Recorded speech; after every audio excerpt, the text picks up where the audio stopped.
history, you know, and how our foreign policy was built around the events that were happening in Mexican history. Although we know that Mexican, so to speak, like the nation state of Mexico, we can say that it started in its birth as a nation, which is 1821, if you guys remember, which is the day, it is the year in which Mexico finally achieved independence, right? However, for the purposes of this class, we are actually going to start talking about the evolution of foreign policy from 1910. But before doing so, I would like to go through certain important aspects of Mexican foreign policy during the 19th century. Okay, so you guys know that the 19th century for Mexico, and not only for Mexico, like for many new states that emerged in the Latin American territories, right? The first, the years of the 19th century were chaotic, it was hectic. For so many reasons. I mean, we have political, cultural, social reasons, and mostly what happened in the 19th century for Mexico was the building of the nation, basically, or the attempt to build the nation. You guys know that in 1821, when the Tratados de Córdoba, I don't know if you guys remember what those were, but Tratados de Córdoba, which is the document that Vicente Guerrero and Agustín de Iturbide, you guys know who those are, right? You remember them.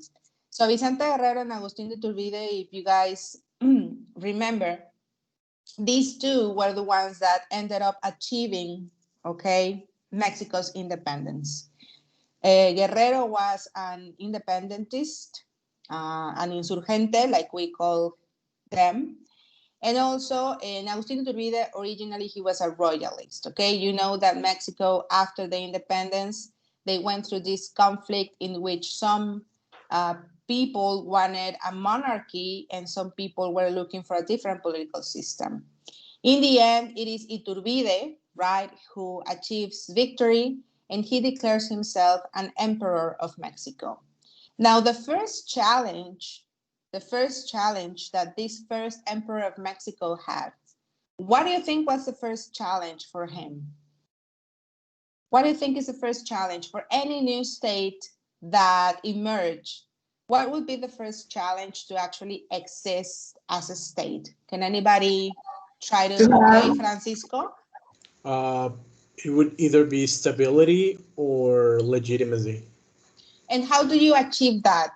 How do you achieve that, Francisco?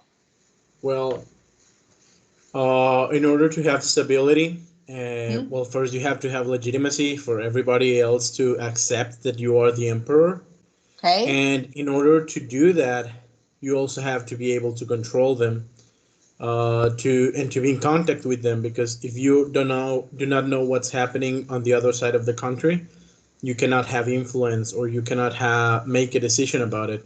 And in the Yes. case of Mexico, that was very hard because up to this day, the infrastructure is not only very well, a little bit shitty. Mhm. uh, it is also very hard, difficult, and costly to maintain. So there was no real way to have meaningful contact with the northern or southern parts of the country. Okay.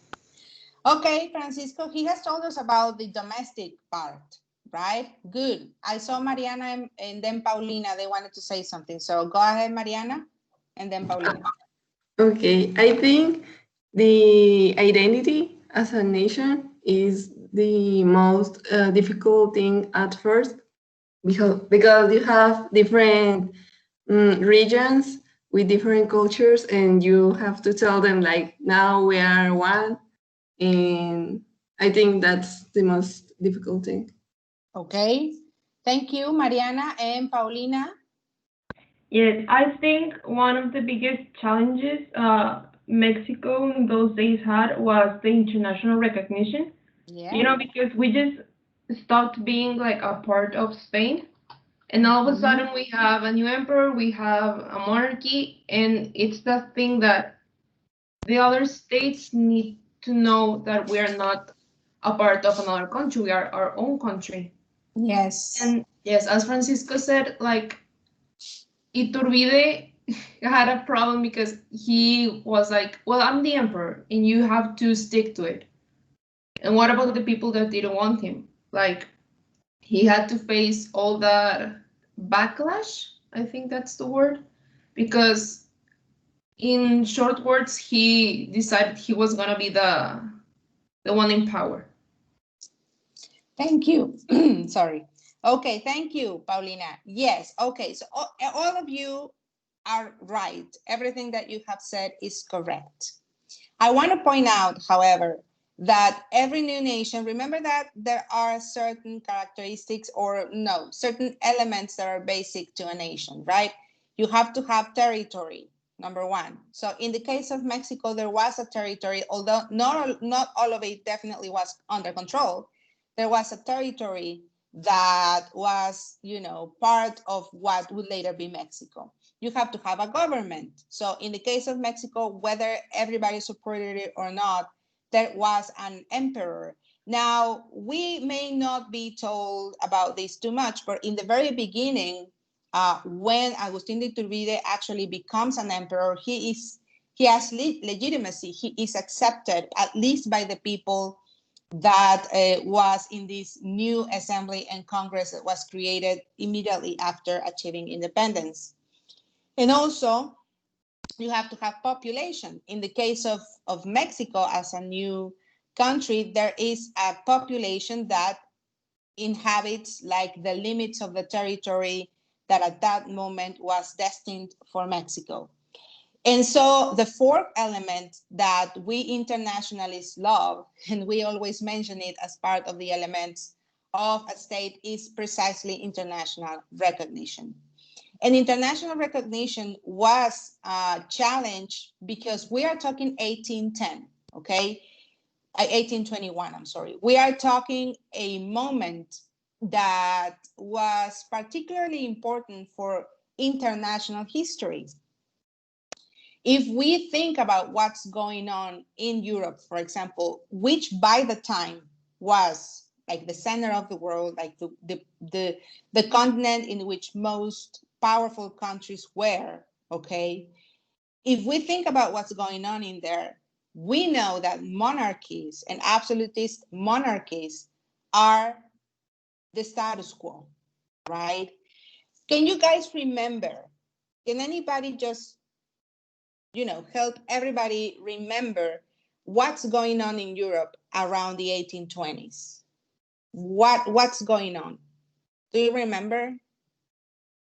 France and England were fighting, so all the monarchies were fighting for who was going to stay as the best or the one with most power.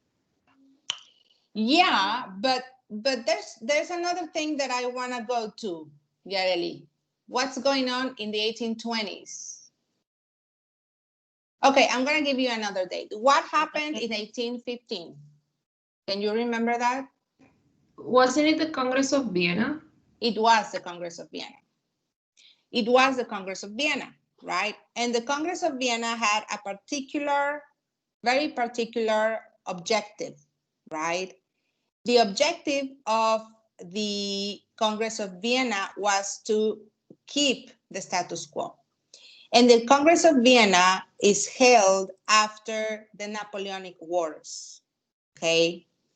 The Napoleonic Wars end in 1815, and it's when all of the monarchies gather, and it's when they decide that this sort of like it's sort of like a background of international organization, and also it's sort of like a background of collective security, because they decide that they are going to keep the balance of power, that they are going to defend the absolutist monarchies, and that if there is any attempt whatsoever to overthrow any kind of monarchy, everybody would intervene. So this didn't happen again. They were trying to say, keep another French Revolution from happening. Okay, the French Revolution in 1789 is what ultimately led to the Napoleonic Wars. So, in this context, taking this into account, in the 1820s, we are talking about this system of congresses that Metternich implemented in Europe in order to keep absolutist monarchies in place. Okay. Now, achieving international recognition then was going to be a challenge. It's one of the first challenges that Mexico as a state faces. It eventually achieves international recognition because being such a rich colony, for example, for Spain, Spain ends up recognizing the independence around 1824. And it does so because the trade between Mexico, previously the New Spain, now Mexico, trade and economic relations were really important, and they realized that they needed to establish diplomatic relationships. However, this is like the first challenge that Mexico faces as an independent country. Then the challenges come from what you guys said in the beginning. There was a lot of instability within the country. There was no control over a lot of territory that we had. And then this political instability was reflected on the fact that we had tens of different presidents along the years. Probably the most stable one, and I just say stable one because still there was a lot of conflict, was Santa Anna. And then you guys know what happened with Santa Anna, the American-Mexican War in the 40s, the loss of territory in Mexico. And then when we reach the middle of the 19th century, we're talking 1850 something, 53, 54, we see this really big division in Mexican politics, which is the conservatives and the liberals. And this is where somehow Mexico starts building strong relationships with some neighbors, especially with the US. Because we know that the liberals, although they struggled, they faced an invasion, a French invasion. They faced a French emperor for like 3 years. Maximiliano is who I'm talking about. We know that the liberals eventually received a lot of support from the United States. So this relationship, we could say that the relationship between Mexico and the US sort of like started laying the basis. It doesn't mean that they didn't have relationships before, okay? What I mean is that when the liberals were struggling to get a hand on the control of the Mexican territory and in general the Mexican power, they did receive support from the US because the US by that time, remember, since the Monroe Doctrine in 1823, they did everything they could to keep European powers in Latin America. So helping the liberals get rid of Maximiliano and of the French was a part of their own foreign policy. It wasn't necessarily that they wanted to help Mexico, but there was a national interest involved in the American actions when they supported the liberals, okay? So Mexico the liberals end up getting control of Mexico in some ways thanks to the American foreign policy, which is let's keep the Europeans out of our continent, right? So this happens in the 1850s, 1860s, and then comes instability because there are revolts against Benito Juarez, right? And these revolts against Benito Juarez are ironically led by Porfirio Diaz. We know Porfirio Diaz, we know who he is, we know what he's done.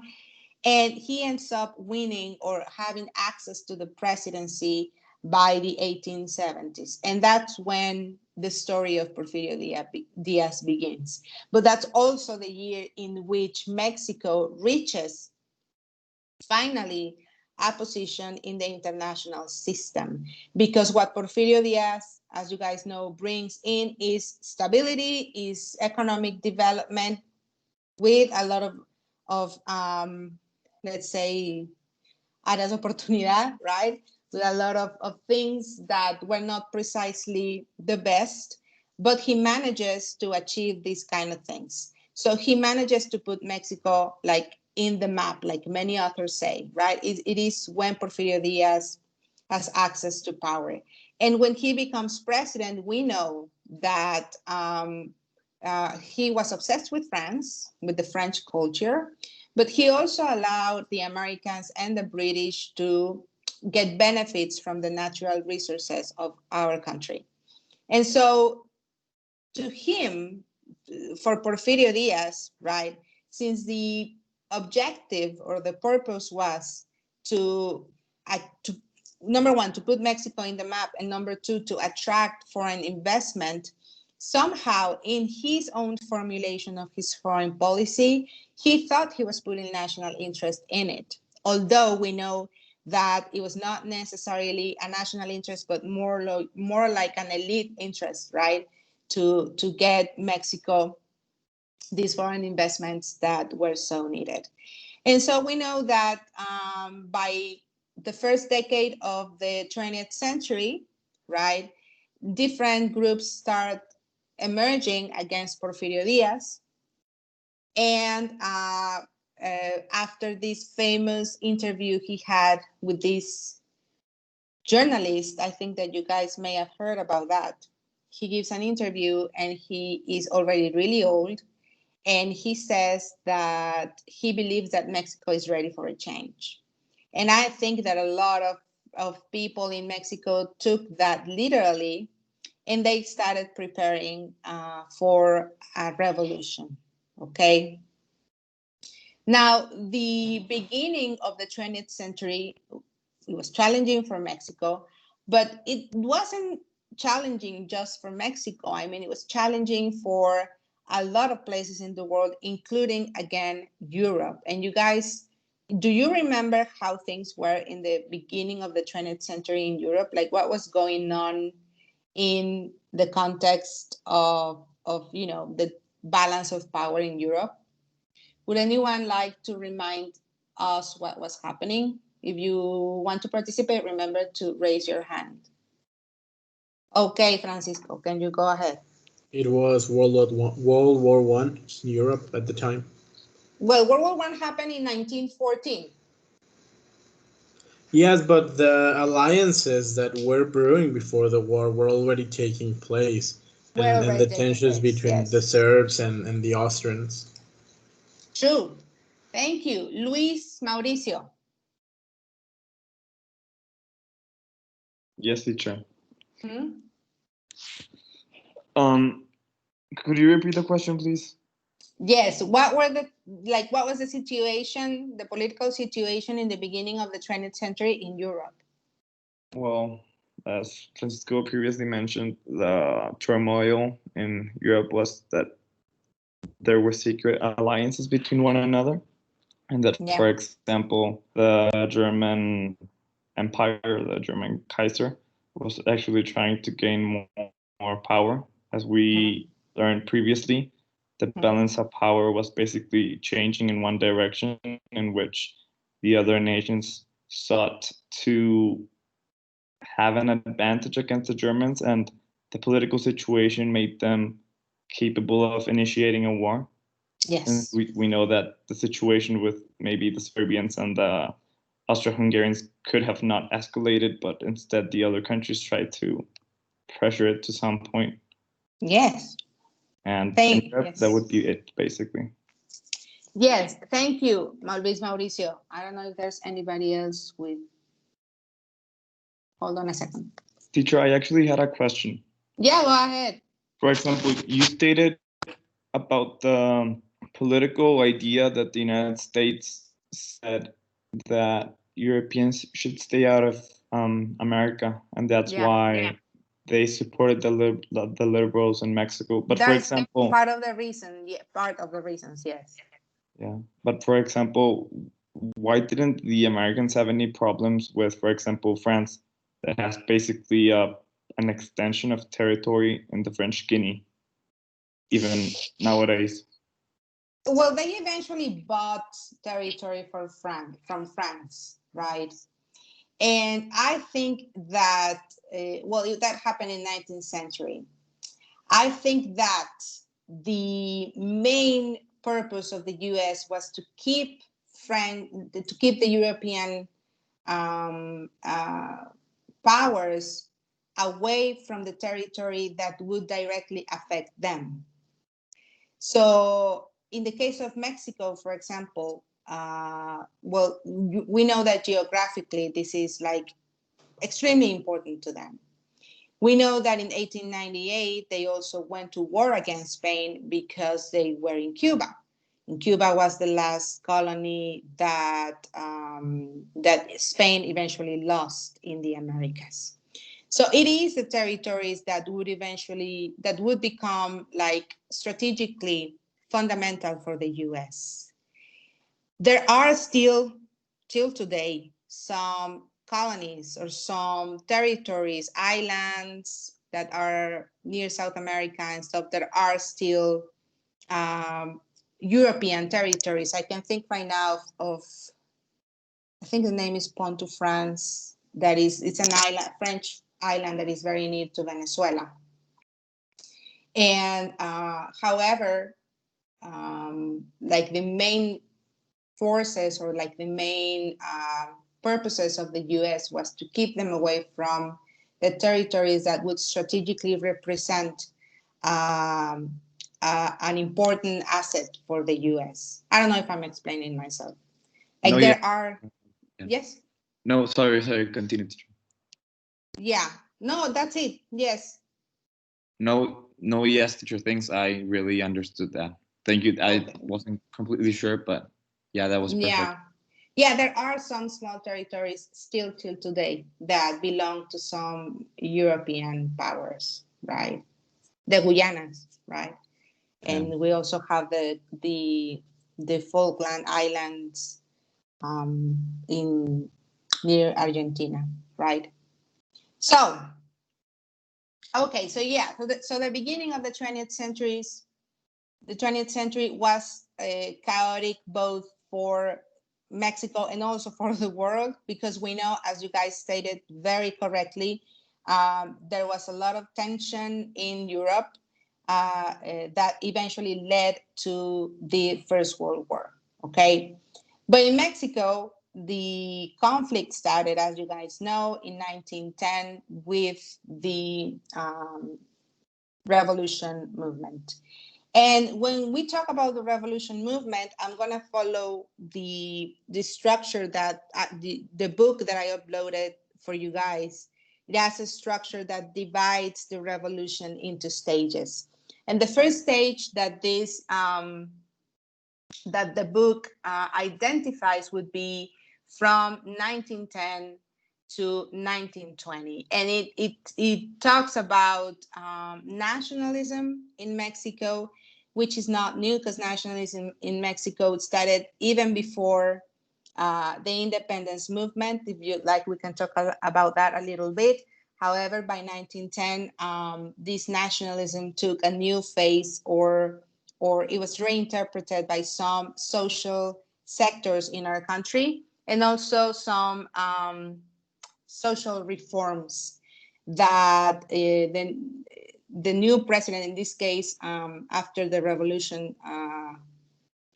after the beginning of the revolution, which was Francisco y Madero, some social changes that they started or that they tried to implement in our country. So, of course, during the revolution, being, an armed conflict, foreign policy was definitely a challenge, and there was a lot of political instability. As you guys know, this is difficult always to have a strong foreign policy.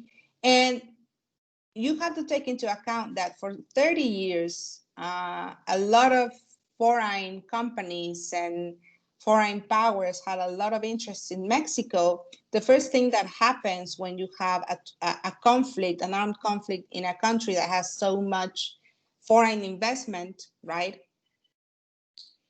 is the you know, how to say preocupa? Sorry, the well, the interests, right, of these foreign powers were at stake. So the first thing you have to do is deal with that, because the first thing that they are going to ask of you is that you keep their interests safe. So Francisco I. Madero, he faces this when he becomes president. He could not control, even though he goes, we have elections in Mexico, he wins. There's this sense that, there's a change in Mexico and everything.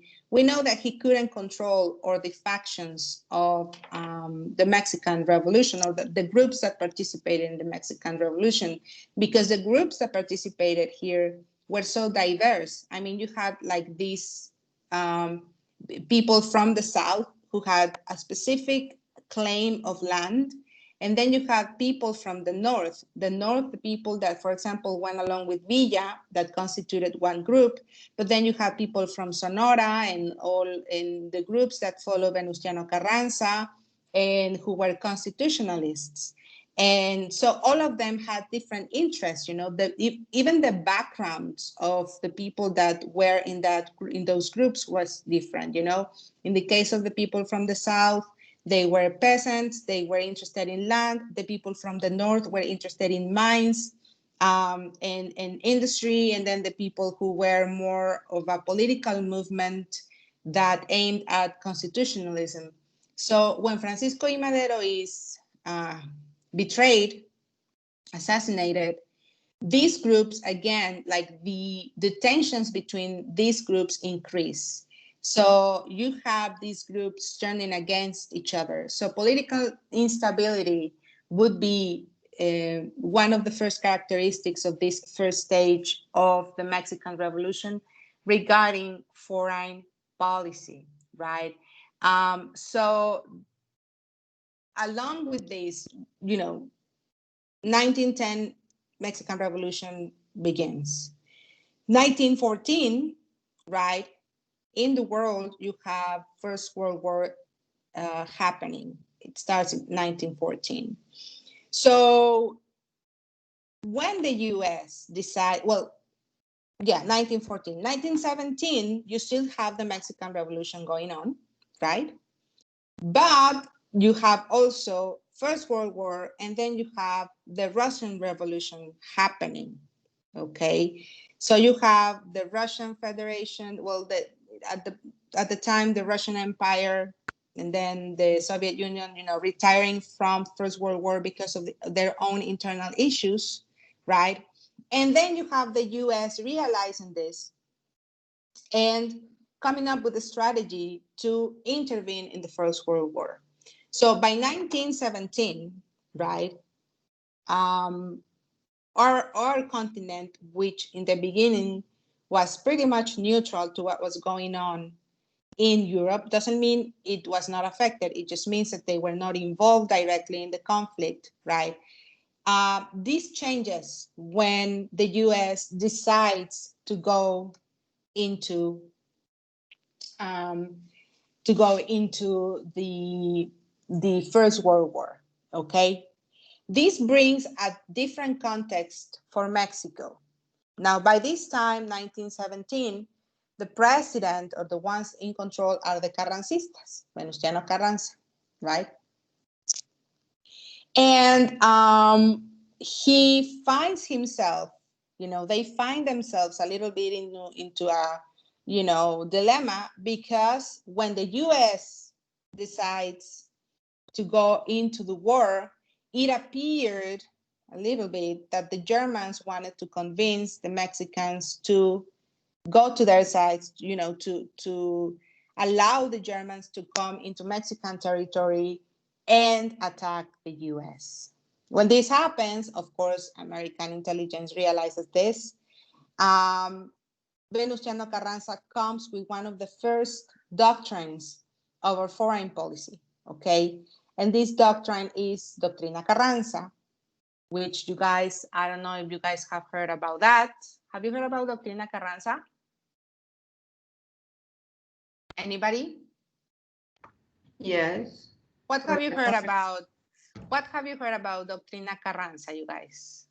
It was a revolution. It was an ideology that wanted to give the revolution to the people because of the instability of the Mexican government. Well, Doctrina Carranza was a foreign policy doctrine. So, I mean, I know Carranza is a constitutionalist and he, of course, wanted a political system for Mexico, and he established the basis of this political system through the Constitution of 1917. But seeing himself or seeing the country in this sort of like dilemma and the danger that it was for Mexico to become an objective of the German, you know, empire at the time and the allies of the German empire, led him to come up with Doctrina Carranza. And Doctrina Carranza basically is the first foreign policy doctrine, like established doctrine that Mexico has. And this is where all this tradition of foreign Mexican policy begins, because we have not, although there have been some ups and downs and some differences and some, you know, general economic and political factors that have happened in the world, like the basis of Mexican foreign policy has been very stable. And this has to do with the principle of no intervention, el principio de no intervención, okay? Which basically is, I don't mess with you if you don't mess with me, like to put it in really simple words. So Doctrina Carranza, okay, is basically the first attempt of Mexico to have a state foreign policy, not an elite foreign policy. You know what I mean? Like we were talking in previous classes, not a policy that would just take into account like the elite groups, but a policy that would actually take national interest into account. And for Venustiano Carranza, the national interest at the time was to solve our own domestic problems without having the intervention of other powers, okay? And it is, if you guys realize, it is very, very similar to other doctrines that we follow in Mexico. The most famous one, well, I would dare say the only one that we follow right now, and that has, you know, provoked a lot of debates, is Doctrina Estrada. However, this happens later. The first one is Doctrina Carranza, okay? Actually, the book has a really interesting approach to this, because not only does Doctrina Carranza come along, right, by 1917, but the Constitution is out again as well, 1917 Constitution. And the 1917 Constitution has 3 articles, okay, that are directly in like linked to Mexican foreign policy.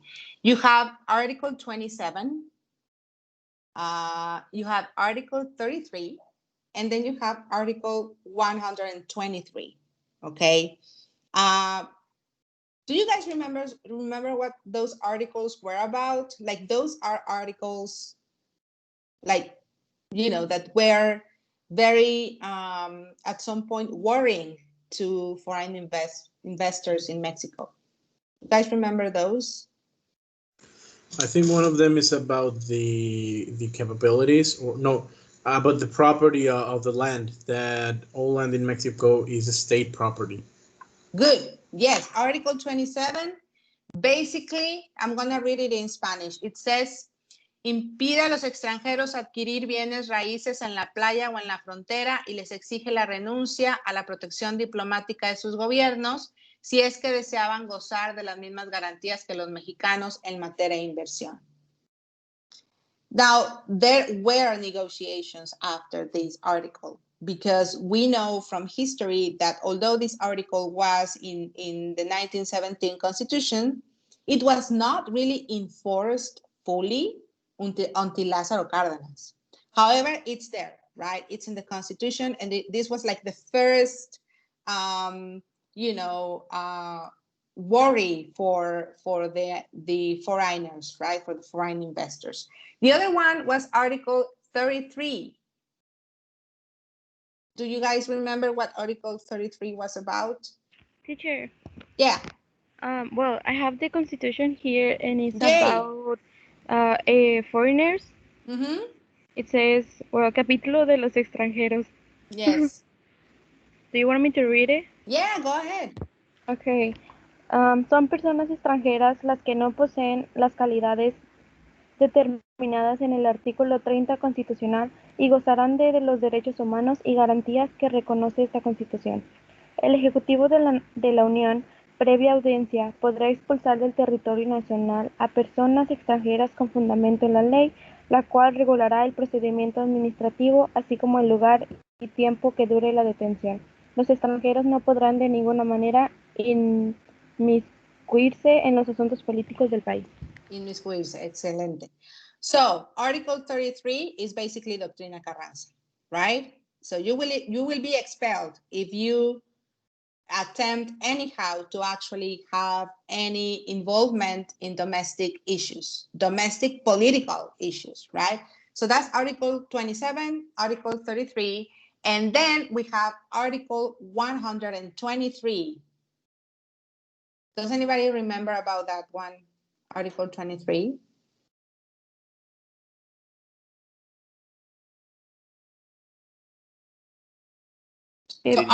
Yes. Did you say 123, teacher? 123, yes. It's about worker rights. Mm-hmm. Yeah. You have it there? Yes. Please go ahead and read it. Sure. It says, Título sexto del trabajo y de la previsión social. Artículo 123. Toda persona tiene derecho al trabajo digno y socialmente útil. Al efecto, se promoverá la creación de empleos y la organización social de trabajo, conforme a la ley. El Congreso de la Unión, sin contravenir a las bases siguientes, deberá expedir leyes sobre el trabajo, las cuales regirán. Y si es bastante, quiero que lo digan todo. No. That's fine, Luis. Okay, so this is about labor. Okay, this is about workers. If we, kind of dig into our brains and remember what happened before the revolution started in Mexico, there were some strikes. The most famous one was Huelga de Cananea. Does it ring a bell to you guys? Huelga de Cananea? Yes. Yes, Yeah. and Rio Blanco. En Río Blanco, in Veracruz, exactly. So Huelga de Cananea, en Huelga de Río Blanco, where there were situations, conflicts in which the workers at some point were demanding better conditions, and they didn't get it. Okay, they didn't get them. They didn't get better conditions, so they kind of went into a revolt. In the case of Cananea, what happened is that the workers asked the support of Porfirio Diaz. However, Porfirio Diaz ended up siding with the owners of Cananea, which happened to be American, okay? They were foreigners. And not even did Porfirio Diaz side with the foreigners, he also allowed the foreigners, in the case of Cananea, he allowed them to bring in sheriffs and stuff like military men from the US to actually control and suppress Huelga de Cananea. In Veracruz, what happened was also, they were demanding better conditions. There was a conflict, and the owners, who were also foreigners, they attacked the workers and killed many workers in the attack. So the conditions of the workers were part of the demands initially of some sectors of the Mexican Revolution. So regarding this, in Article 123 that Luis Mauricio started reading, there was una alusión, like this was mentioned in Article 23, and it regarded the conditions of the workers. Now, why does this have anything to do with foreign policy? Well, if there is foreign investment and if there are foreign companies that are taking advantage of the resources and the workers in Mexico, implementing minimal conditions for the workers, okay, means implementing minimal conditions for foreign companies. So this somehow affects Mexican foreign policy as well. So if you go, I know I didn't ask you to open the book, but in chapter 2, which is what we're talking about, I think it's page 50. It comes there is an extract of a speech that Venustiano Carranza gives in 1918 regarding precisely Article 123. And basically what it says, I'm going to read it textually so we can discuss it later. It says, la igualdad, el mutuo respeto a las instituciones y a las leyes y la firme y constante voluntad de no intervenir jamás bajo ningún pretexto en los asuntos interiores de otros países han sido los principios fundamentales de la política internacional de México que el Ejecutivo a mi cargo ha seguido, procurando al mismo tiempo obtener para México un tratamiento igual al que otorga. Esto es, que se considere en calidad de nación soberana, como al igual que los demás pueblos, que sean respetadas sus leyes y sus instituciones y que no se intervenga en ninguna forma en sus negocios interiores. Esta alusión a esta igualdad de condiciones, ¿sí? Por supuesto que tiene que ver con el respeto a las cuestiones laborales, pero también tiene que ver con el trato, ¿no? O la no discriminación que solicita Venustiano Carranza a los gobiernos foráneos con respecto no solo a las relaciones diplomáticas, sino a los negocios que vengan a hacer a nuestro país. Perdón, empecé a hablar en español. So this declaration was also a way to establish or to define the relationship that Mexico starts having with the US from now on. Throughout the whole 20th century, we're going to see how Mexico and the US have this love-hate relationship. This is a toxic relationship because we need each other, we don't like each other, but we need each other, and we are so close that we need to be really careful with how we behave towards each other. And that allowed Mexico throughout the whole 20th century, when we start talking about radicalization, like Lázaro Cárdenas and the Marxist movements in Mexico and all that, we are going to see how, even though the US was so worried, we never faced the danger that other socialist or communist countries faced regarding the intervention of the US in their territories. Socialism and Marxism in Mexico developed, okay, and it even had influence in our governments. However, we never suffered any intervention or direct intervention from the US because of this ideology in our country. So this has to do with, of course, what Mexican foreign policy has, how it has shaped our relationship with the US, but also our geographic position and our intimate relation in terms of economics and trade and all those kind of things, and also cultural with the US, right? So that's how the first stage, okay, of post-revolution Mexico happened, right? It begins with the outburst of the revolution movement, and it ends with Carranza and Doctrina Carranza and the eventual assassination of Venustiano Carranza, which happened around 1920. You guys, if you guys remember this, right? This is the first stage. Now, there comes a second stage of the revolution, which is not necessarily that the conflict still kept going on. However, political instability was still a characteristic of Mexico, right? So from 1920 to 1934 would be like the second stage. And this stage would include Presidents Obregón, Calles, and then Maximato. You guys remember what Maximato was? Do you? Yes. Yes, what was Maximato? Mariana, what was it? The president, Maximiliano, ¿sí, no? Well, I remember, but he, after his period, he established the next three presidents until Lázaro Cárdenas. Yes, Calles. Okay. He controls the designation of the next two presidents, and then Lázaro Cárdenas comes along. And well, Lázaro Cárdenas, although initially Calles did support Lázaro Cárdenas, Cárdenas kind of like turned against him, and he broke the chain of Maximato, right?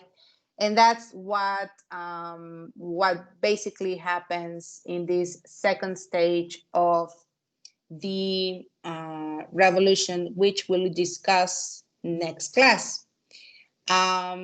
An important thing to say about this second stage is that Mexico keeps on, trying to be part of the international system. By 1920, we know that the First World War was over, right? We know that the League of Nations was created. Do you remember the League of Nations? And although many important, countries, including the US and then the Soviet Union, were not part of League of Nations, Mexico ends up being part of League of Nations. I think it has here is the year 1931. But it only like el gusto le duró 2 años, no? Because, well, no, not 2 years, 8 years before the League of Nations failed like big time, right? Because the Second World War happened. So that's the first stage of the revolution and how Mexican foreign policy started being shaped around the 1917 Constitution and the need for Carranza at this time of President Carranza to be sure that the foreign powers wouldn't have an intervention in Mexico, putting like or taking the political instability as the excuse, right? So I don't know if you guys have any question or you would like to add something about this first stage of the Mexican Revolution. I can't see the.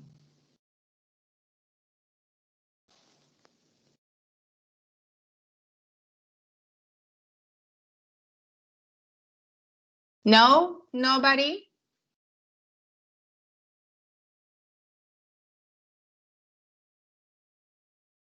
Yes, Luis, Mauricio, go ahead. Teacher, for example, you stated that the United States had no interest in mending with our domestic affairs, but the United States is also known for having secretly instigating revolts and so on in other countries which have their own sovereignty. I don't know. Yes. Yeah, no, go ahead. Yes. I don't remember the name of this, as you said, socialist thinker that fled, I think, the Russian Civil War, that came to Mexico and he was assassinated here. What was his name, teacher? Trotsky. Yeah, for example, don't you think that perhaps the United States had an affair regarding that? Yeah. No, yeah, I agree with you. I'm sorry if I said that they had no interest. What I meant is that they never fully intervened as they did in other countries that had socialist governments. In the case of Mexico, with Lázaro Cárdenas, for example, there was a process that was called radicalización or radicalization. And this basically meant the involvement of socialist leaders, okay, and of course the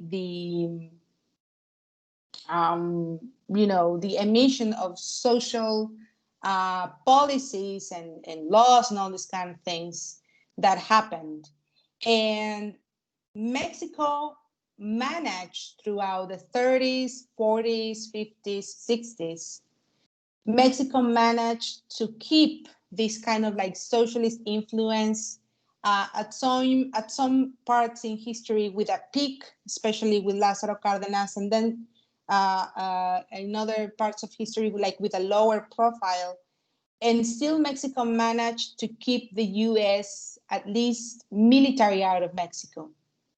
Definitely the US has always had an interest in what's going on in our country. However, they always have sort of like a reserve to intervene directly. I don't know if I'm explaining myself.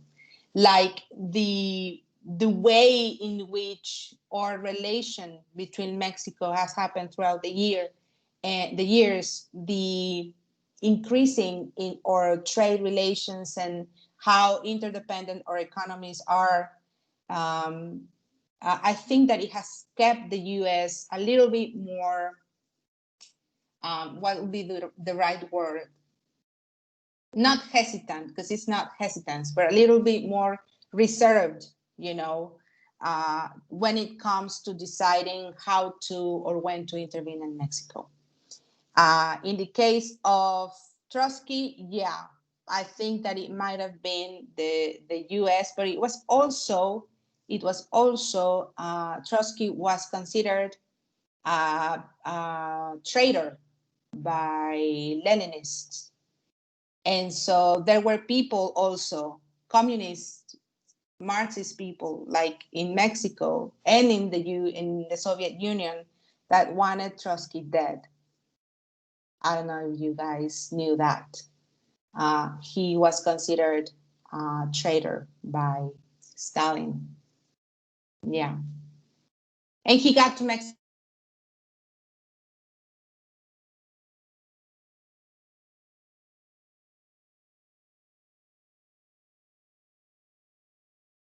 Se salió la maestra, ¿verdad? Hello? Sorry, I accidentally think that I stopped the call. So what did I say last? Can you guys remember? At last, you said that he was a traitor towards the Soviet. Yeah. Was being persecuted. He was persecuted by the Soviet Union, the Communist Party in the Soviet Union, because he didn't agree with a lot of things that were happening back there. That's why, in a way, he was in Mexico. And then he said to have had an affair with Frida Kahlo and stuff. Yeah. So I don't know if I explained myself, Luis. No, yes, you did, teacher. Thanks. You're I don't welcome. want to talk about that because I know my classmates would get a little bit over it. I'm sorry. I didn't hear. That I have other questions, but I'll let my classmates ask anything they want as well. Yeah. Does anybody else have a question? Well, if they don't, let me see. Does anybody have a question? No. So maybe Luis, you can ask your next question if nobody else has a question.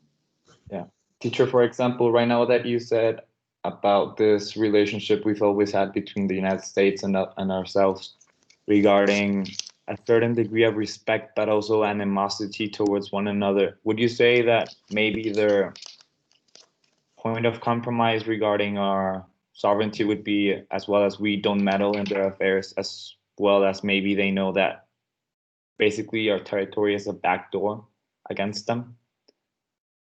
Seeing, I don't know, seeing any intervention, for example, nowadays that the unipolarity in the world would be as if we align with with China or maybe the presidents. Yeah. For example, as you previously. You mean like?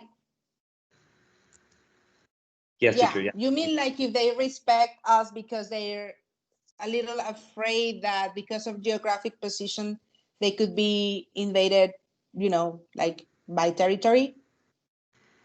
Yes. Is that the question? Yeah.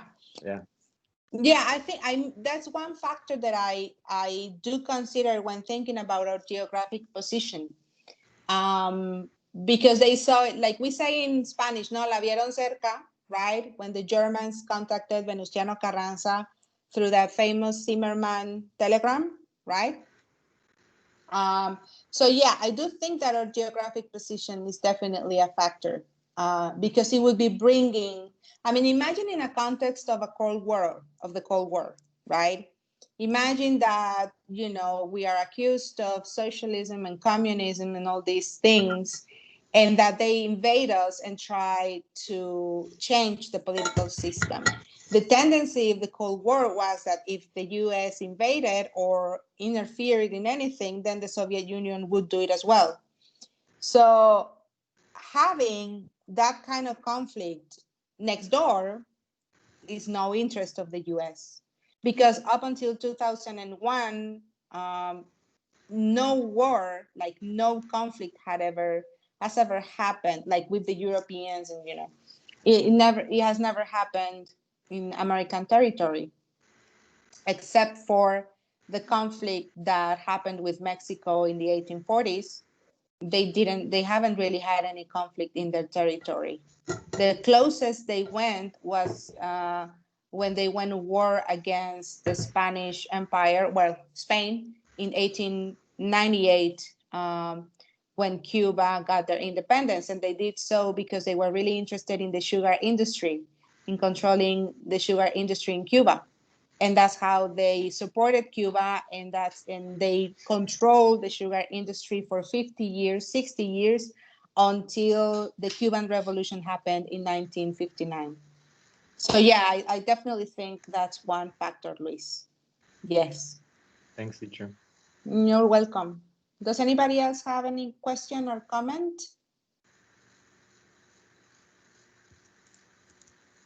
No, you guys? Okay, so I'm really sorry that all you had to see was my face today, but I hope that next class I don't have the problem of showing the presentation. So if there are no questions, I guess I will see you next week, because tomorrow, no, not tomorrow. Yes, tomorrow is Asueto, and I think that we were going to see each other again tomorrow. So then I'll see you next week. Okay? Teacher. Okay. Yes. I have like a comment, but regarding the issue of the presentation. Next time, if you have an issue, you can share it with us here, and one of us can open it on our computer and share our screen, and you can just tell us when to move along. Yeah, I will do that. The problem is that I am in my cell phone. Okay. Yeah. Well, and another thing, is there any chance that you could then upload the presentation that was supposed to show today? I'll do it later in the day. Okay, thank you. Yeah, you're welcome. Any other question, you guys? Or comment? Okay, so it was nice to talk to you. Okay, and I'll see you next week. Thank you, teacher. Goodbye. Thank you, Thank doctor. you. Thank you. Goodbye, teacher. Goodbye. Goodbye, teacher. Thank you.